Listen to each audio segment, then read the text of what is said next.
극단적일 정도로 방어에 치중한 이스라엘 메르카바, 과연 대한민국의 안보 상황에서도 필요한 전차일까요? 확실한 건 메르카바에도 단점은 있다는 것입니다. 무기체계는 화력, 기동력, 방어력 등 다양한 성능에서 팔각형을 그릴 때 가장 이상적인데요. 극단적으로 방어력에 치중한 메르카바는 다른 부분에서 그만큼 희생할 수밖에 없었습니다. 그럼에도 불구하고 메르카바의 설계 사상은 좋든 싫든 대한민국이 배워나갈 수밖에 없는데요. 이스라엘과 대한민국의 상관관계에 대해 확실히 알아보겠습니다.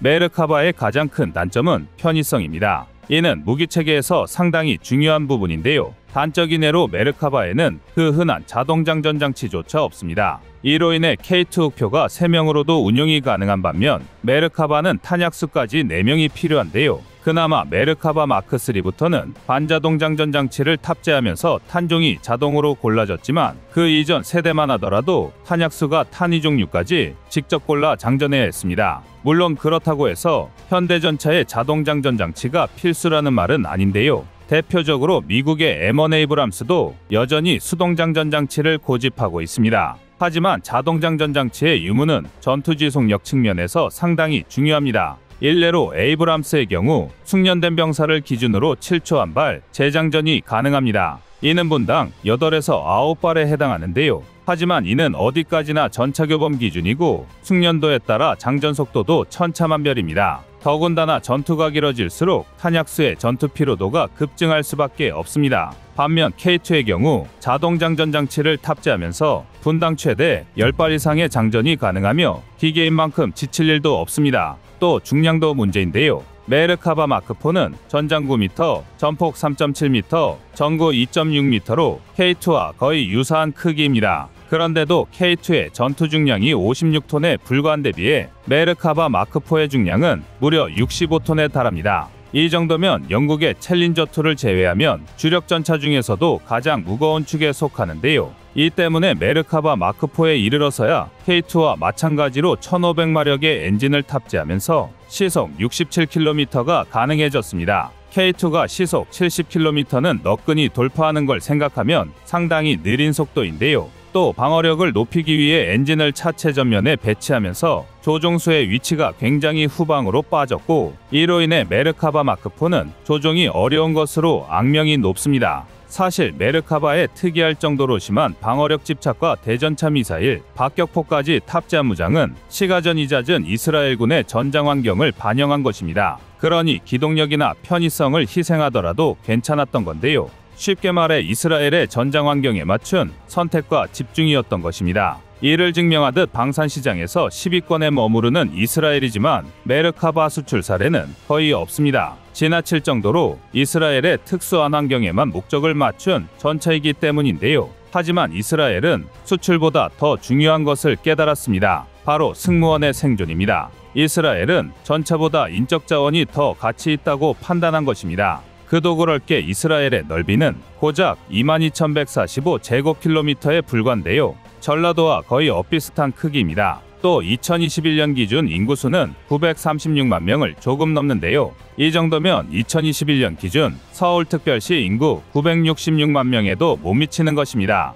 또한 산유국에 둘러싸여 있음에도 전 세계에서 손에 꼽힐 정도로 자원빈국인데요. 이런 최악의 상황에서 이스라엘은 철저한 인적 자본으로 성장한 나라입니다. 여러모로 대한민국과 굉장히 비슷한데요. 두 국가 모두 작은 나라로서 자원은 부족하나 인적 자원을 통한 기술력 성장으로 이러한 제한을 능가할 만큼의 역량을 키워왔습니다. 대한민국이나 이스라엘이나 사람이 자산입니다. 그래서 전장에 나가는 군인의 생명을 보호하는 것을 교리상 가장 앞에 둘 수밖에 없는 것입니다. 더군다나 아랍이 대국들과 육지로 연결된 채 몇십 배의 인구를 상대로 전쟁을 이어가려면 당연하기까지 한 선택인데요. 이스라엘인들은 2000여 년 전부터 바빌론, 이집트, 마케도니아, 로마로부터 압제를 겪었고 그 후로는 아랍과 오토만 그리고 영국에 속박되어야만 했습니다. 이로 인해 유태인들이 전 세계로 흩어졌지만 한국과 동일하게 1948년에 나라를 되찾았습니다. 이스라엘은 지금도 좋기 50배에 달하는 적대국 인구에 둘러싸여 살고 있습니다. 그만큼 전문성과 지혜를 총동원하여 국가안보 대응책을 수립하지 않으면 안 될 절대적으로 위협적인 환경 속에 있습니다. 그렇기 때문에 이스라엘 안보는 대응의 자유와 최대의 군사력 확보라는 개념에 바탕을 두고 있습니다.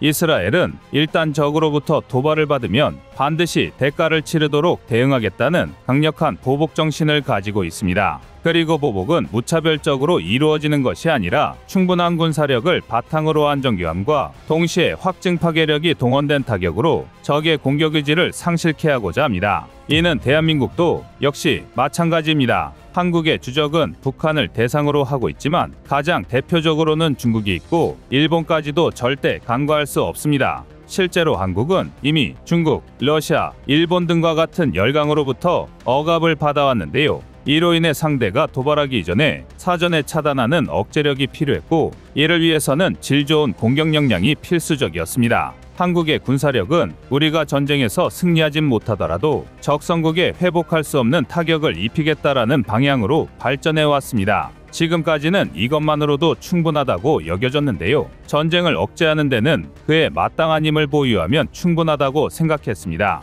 그런데 이스라엘의 경우를 보면 이 절대적인 명제가 틀렸다는 것을 알고 있습니다. 이스라엘의 이러한 인명중시 사상과 억제력 보유를 위한 큰 노력에도 불구하고 중동의 화약고는 언제 터질지 모르는 생명을 담보로 한 위협적인 상황들에 직면하고 있습니다. 특히 이스라엘과 이란의 관계는 여전히 제3차 세계대전의 도화선이 될 수도 있습니다. 현재 이스라엘과 이란은 그림자 전쟁을 지속하고 있고 전쟁의 양상은 격화되고 있는데요. 이스라엘은 핵을 개발하는 이란을 은밀하게 공격하고 이란도 이스라엘을 보복 공격하는 선전포고 없는 비공개 전쟁이 지속되고 있습니다. 심지어 이 그림자 전쟁은 이란의 핵 개발이 본격화된 2000년 이후부터 시작되었습니다. 핵보유국으로서 이스라엘은 이란이 핵무기를 보유한 순간 자신들의 핵 억제력이 중화될 것을 우려하며 이란의 핵개발 저지에 실제적 무력을 동원하고 있는 것입니다. 일례로 이스라엘은 이란의 나탄제 핵시설의 원심 분리기 등의 사이버 공격을 진행했는데요. 반면 이란은 우라늄 농축 순도를 올리겠다고 위협하며 시리아와 레바논에 포진한 친이란 세력들을 활용한 카드를 만지작거리고 있습니다. 이 그림자 전쟁이 전면전으로 비화하는 것은 이스라엘과 이란 모두가 원하지는 않습니다. 하지만 이 전쟁에서 상대방을 압박해 자신에게 유리한 입지를 조성하려는 벼랑 끝 전술을 자행하며 감정적으로 치닫는 한 중동 지역 곳곳에서 축적된 이 분쟁의 에너지가 한순간에 분출해버릴 가능성을 배제할 수 없습니다. 이 또한 대한민국의 전면전 시나리오와 굉장히 유사한데요. 물론 이런 걱정이 아무 의미가 없을 수도 있습니다. 중동의 화약고라는 표현은 이미 1948년 이스라엘의 독립전쟁 때부터 나왔던 표현입니다. 하지만 전 세계적인 오일 쇼크는 있었을지언정 실제로 제3차 세계대전이 일어난다거나 하는 일은 없었는데요. 하지만 이스라엘이 아무런 대비도 하지 않았다면 정말 이처럼 무탈하지는 않았을 것입니다. 오로지 강력한 대응태세만이 전쟁을 억제해왔는데요.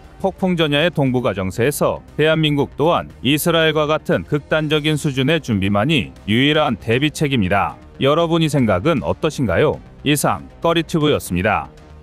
안녕하세요, 꺼리튜브입니다. 여러분의 가부나 성원에 힘입어 군사무기에 관심 없는 분들도 쉽게 이해하실 수 있는 대한민국의 육해공 군사무기의 숨은 비하 이야기를 책으로 엮었습니다. 하루 종일 검색해도 절대 찾을 수 없었던 비밀스러운 내용을 이제 책으로 만나보세요.